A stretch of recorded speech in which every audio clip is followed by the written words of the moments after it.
Somebody told a lie one day.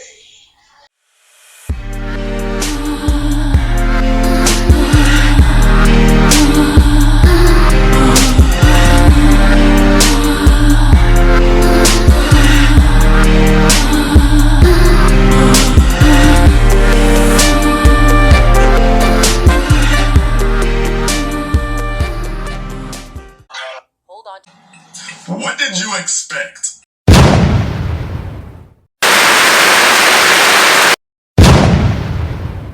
When you hear the word master, that's normally named a slave owner. Let's talk about what slavery is. It was a practice of a person owning someone and considering them property and using them to create and restrict liberty from them and enter them into forced labor, and they controlled their residency and where they worked by putting them on a cotton field or tobacco field. Now, in January of 1865, the 13th Amendment was passed, and that was to overhaul the Civil War and end slavery in the United States. But it didn't take place until December 6th of 1865. They used to have what was called slave markets and slave jails in the United States, and they used this for slave trade from 1776 until the abomination of slavery in 1865.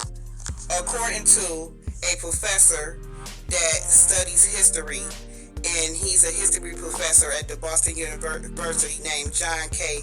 Thornton. According to him, he said that the Europeans had bought enslaved people who had been captured in the warfare between African states, and they made it a business by capturing the Africans and members of the other groups and selling them into slavery. Let's talk about 1619. This was the event what is well documented from the British that they were the major importers of African slaves in the North America, y'all. And it started with a slave trade that was to be formed in, guess where? The United States. This was about money. Slavery was about money. And the thing was is that they want to call all these black and brown people lazy and welfare and DEIs and all of this stuff. But guess what? That same president that's talking all of that stuff, his parents was immigrants also. He was also born here in the United States. He wasn't born in Germany where his mom was originally from. And including that, guess what? They had slave traders that would buy enslaved people from African merchants, right? Local leaders along the coast.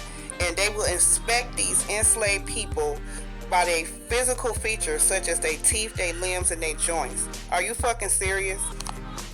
And including enslaved people were held in cramped, dark, and unsanitary conditions on ships that was voyaging from the Atlantic Ocean, and it was known as the Middle Passway.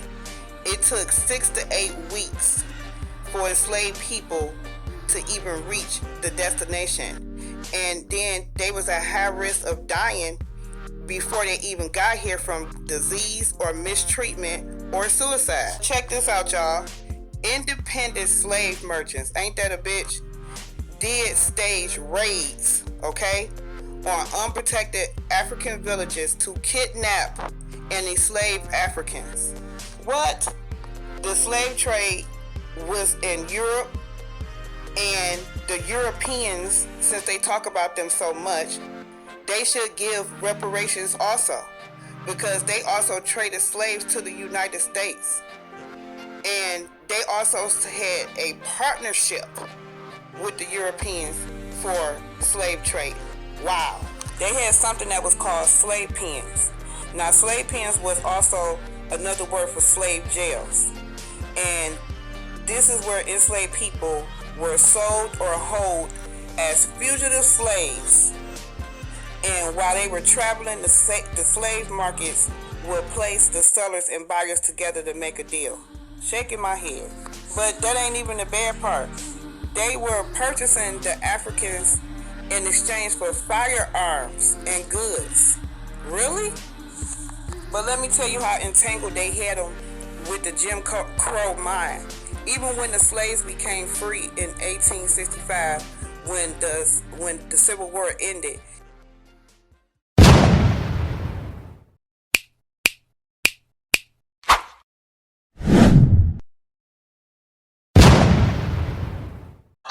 Hold on. I just told you a little while ago, these leaders that they call leaders, this included Lena Horne, this included Dick Gregory, and this included comedians, comics, trumpet players, baseball players.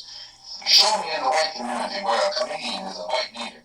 Show me in the white community where a singer is a white leader, or a dancer or a trumpet player is a white leader. These aren't leaders. These are puppets and clowns that have been set up over the white community and over the black community by the white community and have been made celebrities and usually say exactly what they know that the white man wants to hear. I mean, think about that for a second. Hold on. but let me tell you how entangled they had them with the Jim Crow mind.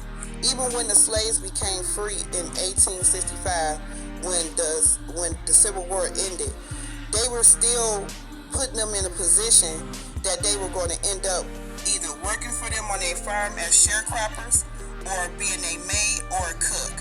Wow. But the bad part is that they were the enslaved people were shackled together and guarded by guard dogs. Then they had nerves to have a building that was dedicated to slave jails that was called Negro Marks, and it was offered a sale for the general auction like it was a house or a cattle being auctioned off. But they also referred to it as Negro trading. And then they had a nerve to call it a slave depot, like Home Depot, Food Depot. And they started that in New Orleans in the 1850s. Wow. But this was the kicker right here, y'all. Slaves were not considered legally human. Just let that sit in. They was not considered human and were permanently enslaved. They never wanted us to not be slaves. Look at what's happening right now. Look at what's happening in our world right now in 2025.